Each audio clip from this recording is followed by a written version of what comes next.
माँ सरस्वती के चरणों में मैं शत नमन करता हूँ। भारत माता का मैं वंदन और अभिवादन करता हूँ। संविधान सभा के अध्यक्ष जिनके नेतृत्व में भारत के संविधान का निर्माण किया गया, ऐसे परम पूजनीय डॉक्टर बाबा साहब अम्बेडकर, इनका भी मैं अभिवादन करता हूँ। सभी मानव धार्मिक है, सभी मानव परस्पर अर्पित है, सभी मानव एक दूसरे से संबंधित है, सभी मानव एक दूसरे को समर्पित है। उसके बावजूद भी विश्व के सामने एक यक्ष प्रश्न खड़ा है कि मानव क्या है, मानव की इयत्ताएँ क्या है, और ये किसका और किनके द्वारा किया गया पाप है जिसे वर्षों से हम लोग भोग रहे हैं। इन विष बुझे प्रश्नों को जिसने भीष्म पितामह की तरह सहन किया और इन विष के प्यालों को जिसने शिवशंकर की तरह पान किया, ऐसे प्रातः स्मरणीय परम पूजनीय डॉक्टर बाबा साहब अम्बेडकर को समर्पित आज की हमारी यह परिचर्चा है। भारत स्वतंत्र हुआ, स्वतंत्रता के पश्चात भारत को अपना शासन चलाने के लिए स्वयं के संविधान की नितांत आवश्यकता थी। अंग्रेजों की यह मानसिकता थी कि यह गुलाम देश अपना शासन क्या चला सकेगा और किस प्रकार से अपनी नियमावली बना सकेगा। इस दृष्टि का विचार लेकर के अंग्रेज बैठे हुए थे और वे यही कह रहे थे कि भाई, भारत में लोकतांत्रिक प्रणाली को लागू करने के लिए जो अंग्रेजों के अनेक कमीशन आए हैं, उन कमीशनों को ही, उनके द्वारा दिए गए सूचना को ही एकत्रित करके आप अपने देश के संचालन की नियमावली बना लें। परंतु इस राष्ट्र के कर्णधारों ने ऐसा निर्णय लिया कि किसी के आधार पर जीने की अपेक्षा स्वयं का संविधान हो, स्वयं के नीति निर्धारण करने वाले कानून कायदे हो, जो यहाँ की पारंपरिक संवेदनाओं से परिप्रेरित हो, जो यहाँ की सांस्कृतिक धरातल को अंगीकृत करते हो, जो यहाँ के पुरातन विद्वेष की भावना को, विश्व विमंद को बाहर निकाल करके समाज में अमृत तुल्य वातावरण का निर्माण कर सके। इस राष्ट्र के प्रत्येक नागरिक को स्वतंत्रता का अमृत बिंदु का रसपान करने का सौभाग्य प्राप्त हो सके। इस दृष्टि से भारत का संविधान स्वयं निर्माण करने का भारत के कर्णधारों ने निर्णय लिया। भारत का संविधान बना, संविधान बनने के लिए संविधान समिति बनी और संविधान समिति में पदाधिकारियों को नियुक्ति की गई और वे सभी प्रकांड विद्वान एक साथ मिलकर के आपसी चर्चा, आपसी विचार विनिमय से कर रहे थे। विश्व के अनेक संविधानों का अध्ययन किया गया और अध्ययन करने के बाद प्रत्येक संविधान में से जो जो अच्छी अच्छी बातें हैं उनको एकत्रित करके एक साथ लाया गया और उसमें से कौन सी बातें भारतीय परिप्रेक्ष्य के अनुरूप, भारतीय ज्योग्राफिकल कंडीशन, सोशल कंडीशन के अंतर्गत हमारे लिए कार्यान्वित हो सकती है, उन सबको एकीकृत करने का काम किया गया और उन सारी बातों पर संविधान सभा में चर्चा हुई।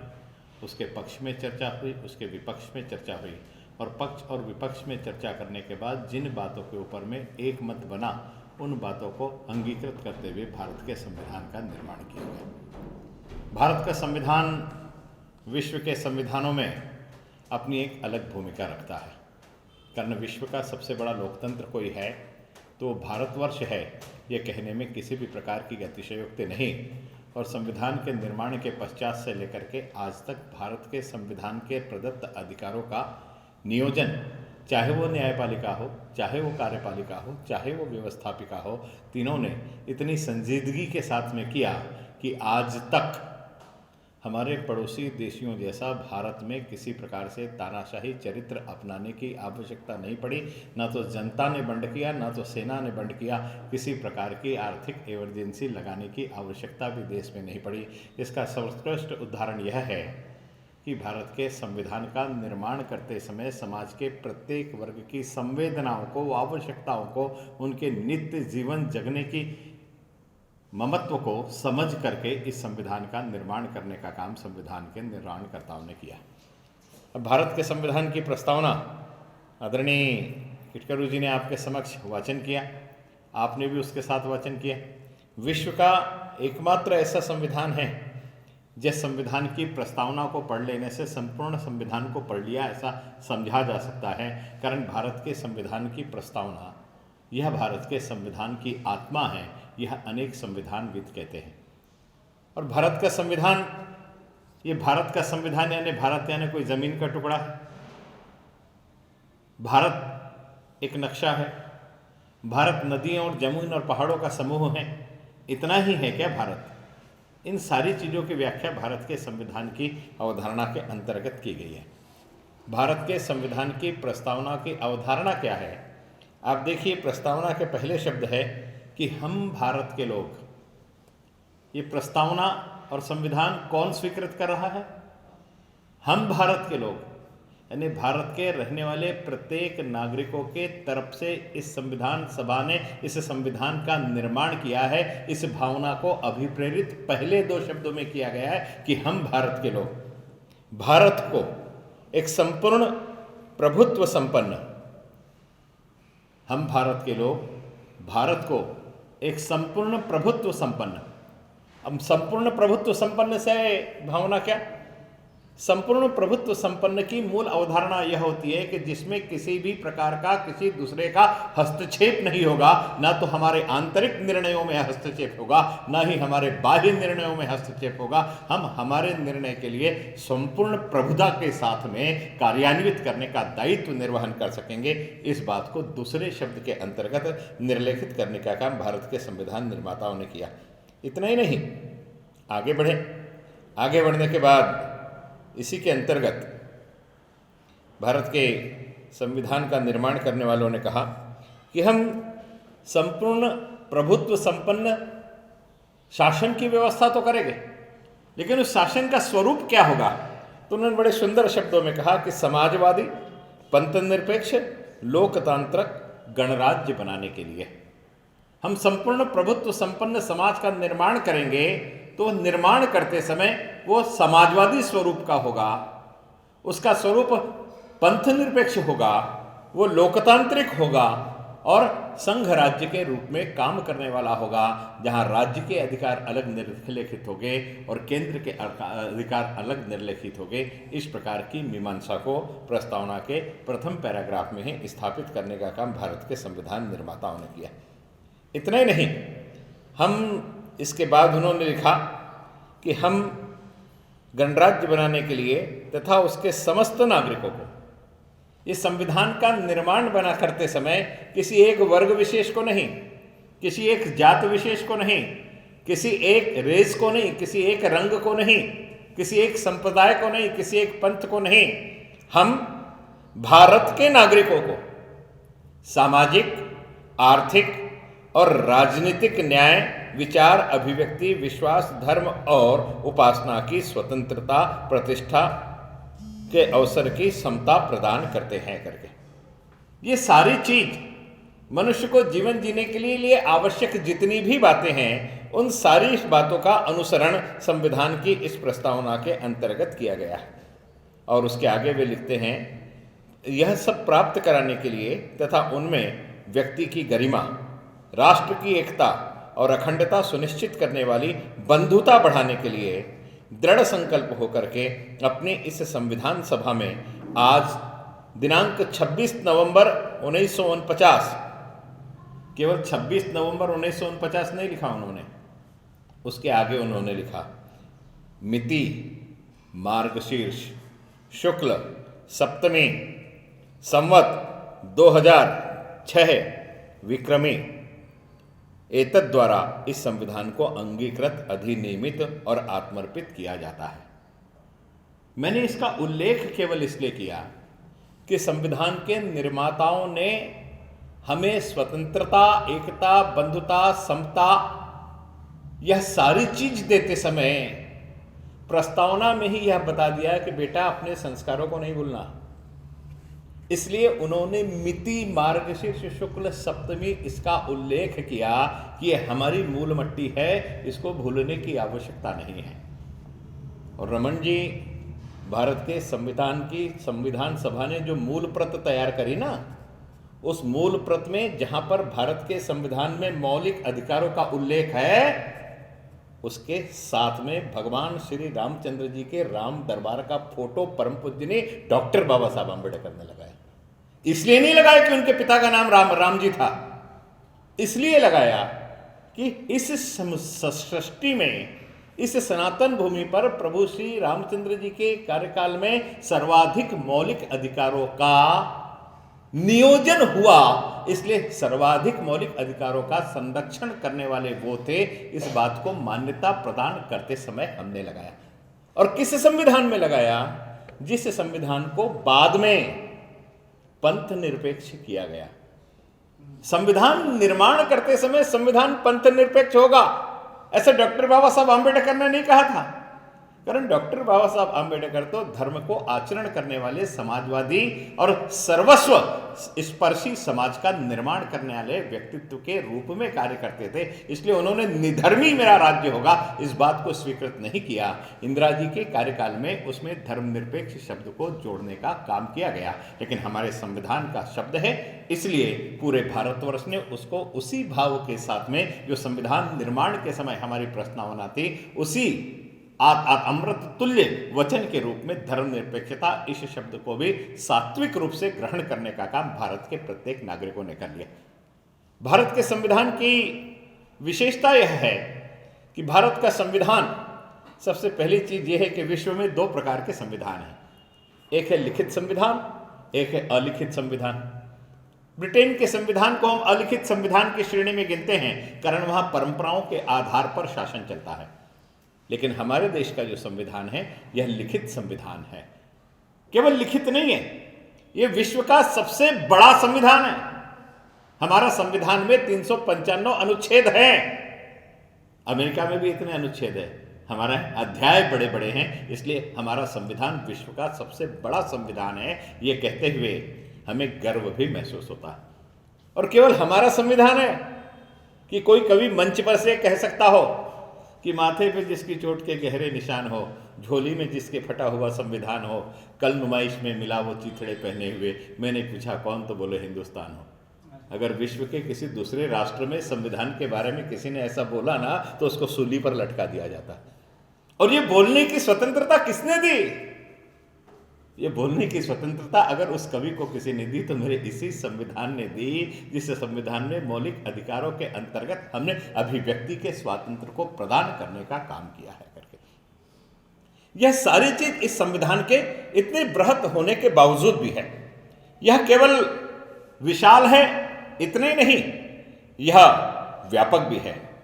संपूर्ण प्रभुत्व संपन्न लोकतांत्रिक गणराज्य के रूप में हमने इसका निर्माण किया है। अब संपूर्ण प्रभुत्व संपन्न को परिभाषित कैसे करें? मैंने बहुत सामान्य शब्दों में बताया कि हमारे कार्यालयीन और शासकीय निर्णयों में, न तो आंतरिक निर्णयों में न तो बाहरी निर्णयों में किसी भी प्रकार से किसी का हस्तक्षेप होगा। इसकी व्याख्या करने के लिए मैं आपको 1977 में अटल बिहारी वाजपेयी जब यूएनओ में गए थे, तो गुटनिरपेक्ष सदस्यों के सम्मेलन के विषय को लेकर के उन्होंने बड़ा सुंदर एक विश्व भारत की विदेश नीति पर उद्बोधन किया था। वह इस एक पंक्ति का बड़ा सुंदर विश्लेषण हो सकता है।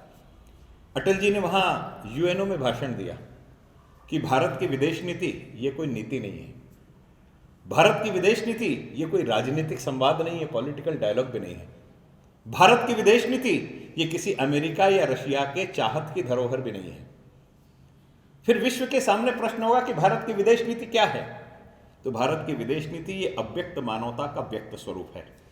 विश्व की वो जनता जिसकी आवाज़ नहीं निकलती तो सुनी नहीं जाती, सुनी गई तो नज़रअंदाज कर दी जाती है। विश्व की पीड़ित, प्रताड़ित और शोषित जनता की आवाज़ को एकत्रित करके उसे विश्व मंच की आवाज़ बनाना, ये भारत की विदेश नीति है। अब कल्पना कीजिए कि मेरी विदेश नीति किसी अमेरिका या रशिया के चाहत की धरोहर नहीं होगी, अर्थात कोई चौधरी मेरे ऊपर शासन नहीं करेगा। मैं मेरा शासन करने के लिए संपूर्ण प्रभुत्व संपन्न रहूंगा, ये मेरे संविधान की विशेषता है। लेकिन ये सब मैं कैसे करूंगा? तानाशाही स्वरूप में नहीं करूंगा, लोकतांत्रिक गणराज्य के रूप में करूंगा। मुझ पर अगर अंकुश होगा तो मेरे देश में रहने वाले प्रबुद्ध मतदाता का अधिकार होगा, जो मुझ पर अंकुश लगा करके मैं किन नीति और निर्देशों के आधार पर देश का संचालन कर सकूं, उसको प्रतिबंधित करने के लिए केवल लोकतांत्रिक गणराज्य के अंतर्गत ही मुझ पर दबाव लाया जा सकता है। इस प्रकार से भारत के संविधान की संवेदना है। भारत का संविधान समाजवादी होगा। यह भी पंडित जी की बहुत इच्छा थी संविधान निर्माण करते समय कि समाजवादी ये शब्द उसमें उल्लेखित किया जाए, लेकिन उस समय बाकी लोगों ने उस शब्द को उल्लेखित करने की आवश्यकता महसूस नहीं करी। 1956 में समाजवादी शब्द का उसमें उल्लेख किया गया और भारत के संविधान में समाजवादी व्यवस्था को हम लोग अंगीकृत करेंगे, इस प्रकार का निर्देश देकर के आगे कार्य प्रारंभ हुआ और समाजवादी ये शब्द का उल्लेख किया गया। भारत का जो संविधान है यह कठोर भी है और यह लचीला भी है। अब कठोर कैसा है? तो कठोर, आप कल्पना कीजिए कि केंद्र की सरकार ने अगर किसी कानून को पारित किया तो वह कानून पूरे देश में लागू होगा। यह कठोरता देश की एकता और अखंडता को रखने के लिए है। बहुत सारे ऐसे अधिकार हैं जो केंद्र सरकार को दिए गए हैं लेकिन राज्य सरकार को नहीं है, और बहुत सारे ऐसे अधिकार हैं जो राज्य सरकार को है लेकिन केंद्र सरकार को नहीं है। इन अधिकारों के अंतर्गत कठोरता यह है कि इनके क्षेत्र में वो हस्तक्षेप नहीं करेंगे और उनके क्षेत्र में यह हस्तक्षेप नहीं करेंगे, लेकिन इन दोनों के ऊपर में भारत के संविधान के जो नीति निर्देशक तत्व है उसके विपरीत ये दोनों आचरण नहीं करेंगे। इस प्रकार की प्रतिबद्धता को भी समाविष्ट किया गया है। इतनी संवेदनशीलता इसमें स्थापित है। इसलिए कठोर तो है, लेकिन कठोर होने के साथ साथ यह लचीला भी है। अब लचीला कैसे है? मैंने आपको बताया कि समय के अनुरूप इसमें परिवर्तन हो सकता है। पहले समाजवादी शब्द नहीं था, समाजवादी जुड़ गया। अगर इलास्टिसिटी नहीं होती तो साइज बड़ा होता क्या? इंदिरा जी ने धर्मनिरपेक्ष शब्द जोड़ा, ये कब जोड़ पाई इंदिरा जी? इसमें लचीलापन है इसलिए जोड़ पाई। अगर इसमें किसी प्रकार का कोई आज के बाद चेंज नहीं होगा तो संविधान में ये संशोधन भी नहीं हो सकता था। अभी वर्तमान में नरेंद्र भाई मोदी की सरकार ने CAA लागू किया, यह भी उसी के अंतर्गत किया गया, लचीलेपन के अंतर्गत। 370 और 35 से इसे निर्लेखित किया गया। यह भी संविधान प्रदत्त अधिकारों का वापर करते हुए संवैधानिक दायरों के अंतर्गत किया गया। ये सारा लचीलापन इस राष्ट्र की एकता, अखंडता और सार्वभौमिकता को बरकरार रखने के लिए संविधान प्रदत्त अधिकारों का निर्देशित किए गए नीति निर्देशक तत्व का उल्लंघन न करते हुए हम शासन संचालन कर सके, इस प्रकार का उल्लेख इस संवेदनशील संविधान में किया गया है। यह देश जो होगा यह धर्मनिरपेक्ष होगा, मैंने बताया, उसका भी उल्लेख इस संविधान के अंतर्गत किया गया है। एकात्म की ओर झुका हुआ और संघात्मक शासन होगा। हमने संघीय गणराज्य की व्यवस्था को अपनाया।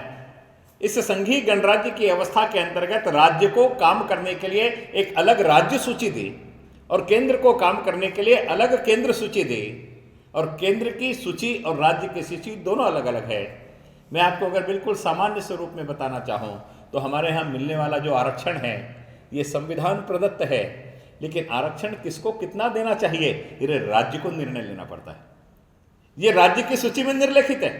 इसलिए जब एडवर्टीजमेंट निकलती है तो सेंट्रल गवर्नमेंट के एडवर्टीजमेंट में रिजर्वेशन की कैटेगरीज, उसमें दिए जाने वाले फायदे और राज्य की अनुसूची में दिए जाने वाले जो जातियों को आरक्षण का उल्लेख है, दोनों अलग अलग होता है।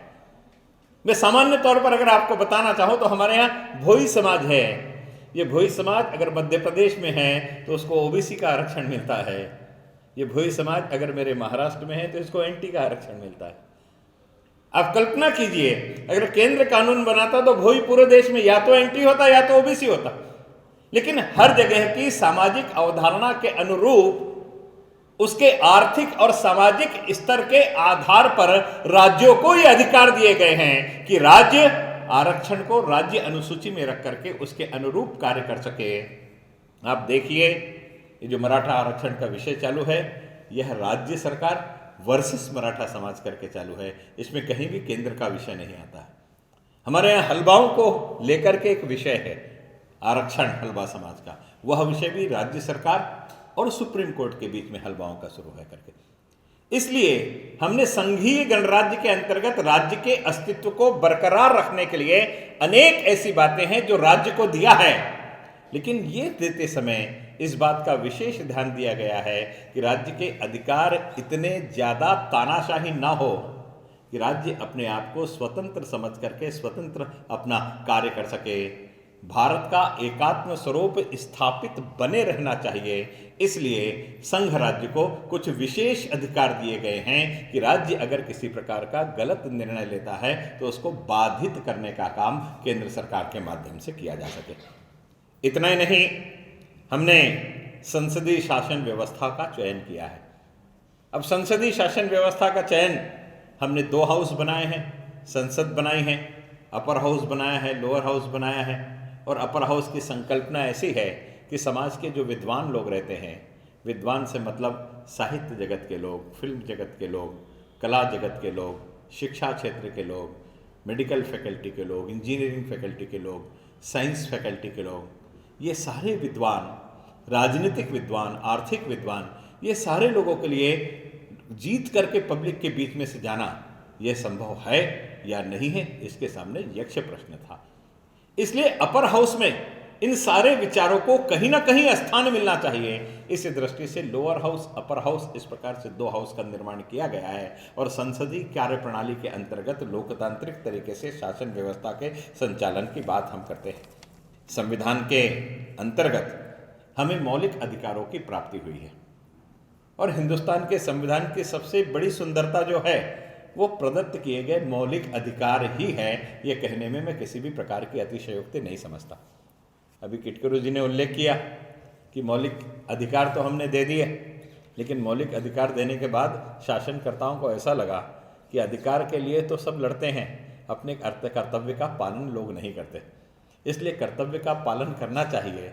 इसलिए इंदिरा जी के कार्यकाल में संविधान संशोधन हुआ और भारत के संविधान में मौलिक अधिकारों के साथ में मौलिक कर्तव्यों का भी समाविष्ट कर लिया गया कि केवल अधिकार नहीं, आपके कर्तव्य भी भारत का संविधान आपके सामने बताएगा करके। एक कवि की बड़ी सुंदर सी 2 लाइन है कि अधिकारों के लिए है युद्ध घमासान और कर्तव्य की नहीं किसी को है पहचान। सारा हिंदुस्तान भीख मांगे सबसे, कोई माँ हमें तो एक देशभक्त दे, देश के लिए जिए जो देश को मरे और नाम इतिहास में अमर कर दे करके। आप कल्पना कीजिए कि संविधान बनने के बाद चाहे दयाशंकर हो, चाहे आप हो, हर व्यक्ति पहले यह देखता है कि मुझे इससे क्या लाभ मिल रहा है। और उंगली पर गिनने वाले व्यक्ति ही ऐसे होते हैं कि जो मुझे लाभ दे रहा है उसके लिए मैं क्या कर रहा हूं।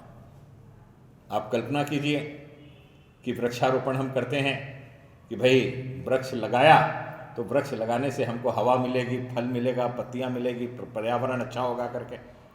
लेकिन वृक्ष लगाने के बाद उसको संचित करके जिंदा रखने की जिम्मेदारी कितने लोग निभाते हैं? नेता आता है, झाड़ लगाता है, बकरा उसको खा जाता है, फिर नेता बकरे को खा जाता है, फिर नेता नया झाड़ लगाता है।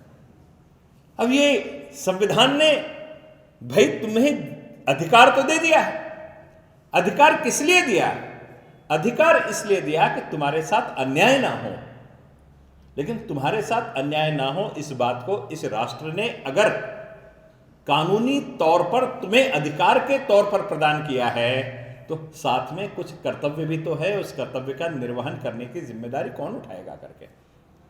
आप देखिए इन्हीं सारी चीज़ों को लेकर के इंदिरा जी के कार्यकाल में इमरजेंसी के समय में भारत के संविधान में मौलिक अधिकारों के साथ में मौलिक कर्तव्यों को जोड़ने का काम किया गया। कारण यह भी बड़ा संवेदनशील विषय है कि हम हमारे अधिकारों की तो लड़ाई लड़ते हैं लेकिन कर्तव्य के प्रति हम कभी भी जागृत नहीं होते। भारत के संविधान में डायरेक्टिव प्रिंसिपल है, नीति निर्देशक तत्व है, यानी अधिकार देने के बावजूद भी उस अधिकारों का दुरुपयोग ना हो सके, इस पर भी कैप लगाने का काम, अंकुश लगाने का काम भारत के संविधान ने दिया है। लोकतांत्रिक पद्धति से निर्वाचित होने के बाद कार्यपालिका में बैठ करके हम किसी गलत दिशा में शासन का संचालन ना कर सके, इसलिए भी नीति निर्देशक तत्व दिए गए हैं। भारत में रहने वाले नागरिक की जिम्मेदारियां जो है उन जिम्मेदारियों का निर्वहन करने के लिए भी नीति निर्देशक तत्व दिए गए हैं। हमारे यहाँ जो कॉमन सिविल कोड जैसी बातें हैं, ये नीति निर्देशक तत्व के अंतर्गत ही हमारे पास आती है करके। इसलिए शासनकर्ता ने शासन करते समय किस बात का ध्यान रखना चाहिए, ये सारी बातें नीति निर्देशक तत्व के अंतर्गत हैं। और नीति निर्देशक तत्व को किसी प्रकार का कोर्ट चैलेंज भी नहीं है। इस प्रकार की सार्वभौमिकता नीति निर्देशक तत्व को संवेदना के साथ में प्रदान करने का काम भारत के संविधान ने किया है। इतना ही नहीं, भारत का संविधान बना, मैंने बताया कि व्यवस्थापिका, कार्यपालिका और न्यायपालिका तीनों को स्वतंत्र स्थान दिया, तीनों को स्वतंत्र स्थान दिया। भारत के न्यायपालिका में कार्यपालिका का किसी भी प्रकार का हस्तक्षेप नहीं होना चाहिए, इसलिए न्यायाधीशों की नियुक्ति राष्ट्रपति के माध्यम से होती है, न्यायाधीशों का पद ग्रहण राष्ट्रपति के माध्यम से होता है। शासन का उसमें किसी भी प्रकार का हस्तक्षेप न रहते हुए राष्ट्रपति को अभिभूत होकर के कार्य वे लोग करते हैं। ये सारी चीज भारत के संविधान ने न्यायपालिका की स्वतंत्रता को जिंदा रखने के लिए किया है। और आप देखिए, भारत के न्यायपालिका की स्वतंत्रता को जिंदा रखने के लिए किए गए प्रयासों के कारण 1993 से लेकर के 2005 तक के सुप्रीम कोर्ट के फैसलों को उठाइए आप, इसमें आपको स्पष्ट रूप से दिखाई देगा कि न्यायपालिका ने कार्यपालिका की निरंकुशता को दबा करके रख करके उसे निर्देशित और निर्लेखित करने का काम भारत के न्यायालय ने किया है। कि अगर सरकारों ने कोई गलत निर्णय लिया है तो उस गलत निर्णयों के विपरीत भारत के न्यायालय ने निर्णय देकर के शासन को पुनः दिशा निर्देशित करने का काम किया है। यह केवल न्यायपालिका की स्वतंत्रता के कारण हो सका। कहने में अटपटा सा लगता है, लेकिन फिर भी कहने को मजबूर हूं। किसी देश के सर्वोच्च न्यायालय के न्यायाधीश रास्ते पर बैठ करके आमरण उपोषण करें, यह भी भारत के न्यायालय में संभव है कि मौलिक अधिकार है कि अनशन पर बैठ जाओ, इसलिए मना नहीं कर सकते। और शासन का हस्तक्षेप इसलिए संभव नहीं कि न्यायपालिका में कार्यपालिका का हस्तक्षेप नहीं है करके। इसलिए स्वतंत्रता भी निरंकुशता ना हो सके, इस दृष्टि से उस पर अंकुश लगाने का काम भारत के संविधान के अंतर्गत प्रदान किया गया है।